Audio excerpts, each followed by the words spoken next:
You want to know what's the worst job in journalism right now? Pool reporter for the Trump transition. Now, why do I say that? Because I get the pool reports. And every half hour or so, these fine, upstanding journalists who are camped out for hours and hours in the lobby of Trump Tower are sending these notes like, well, we just saw Steve Bannon walk by, got in the elevator, wouldn't talk to us. Hey, Ted Cruz just showed up.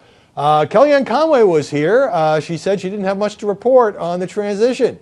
They're getting nothing, but they got to stay there for hours and hours and hours. Now, look, it's not like having to go to Plains, Georgia, as reporters did during the Carter administration, or even Crawford, Texas, during the Bush administration, and wait around for the president to make some news. And I think the reporters usually stayed in Waco. You know, you're in Trump Tower on Fifth Avenue in New York City. It's not that terrible. But it is frustrating because the whole media world right now is focused on, you know, the infighting and who's going to get which position. Is it really going to be Rudy or John Bolton for Secretary of State? And who's going to get some of these other jobs? And who's going to be in the White House? And who's going to take over the Pentagon? We all want to know. And I don't think most of the decisions have been made. And by the way, all these stories in New York Times and elsewhere about what a messy transition. Well, yeah, it's true. You know, Mike Pence took over for Chris Christie. A couple of people have quit. All transitions are messy. There's always intense jockeying.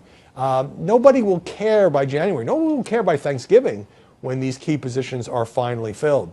But coming back to the pool reporters, the worst situation they had was Trump ducked out on them. Trump decided, the president-elect decided, that he was going to go take his family out to dinner, which seems like a reasonable thing to do. There was a rumor that he's at a steakhouse, so they all went running over to the steakhouse. He wasn't there. It turns out he was dining at the 21 Club, but when they got there, they weren't allowed to stand outside the restaurant, and one of the reporters was made to stand next to a dumpster. Isn't it glamorous being a big-time political reporter? Now, there's a serious issue here, which is the reason these protective pools follow the president-elect and later the president of the United States is it's a body wash. It's in case something terrible happens, you want the press to be in place. Now, I'm sure most Americans would say, let Donald Trump take Melania to dinner, and you don't have to be following him. It's not like you're sitting at the next table. You wait outside.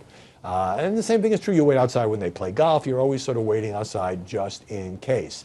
If the president-elect tries to do this in the White House, there will be a hue and cry from the media because, you know, it's one thing to be a candidate and not have reporters traveling on your plane. It's another thing to be the president of the United States and decide you want some alone time and the press has no idea where you are. Now, Donald Trump can do it. There's no law or rule preventing him from doing it, but it is a long-standing tradition that I think at times, you know, it may be 1 out of 100 times where something unexpected or newsworthy happens, but it is a good tradition to have the press in place. Meanwhile, my heart goes out to these Trump Tower people that's stranded there trying to get some news. Eventually, as this process goes on, they'll actually get some news and we'll get to see it.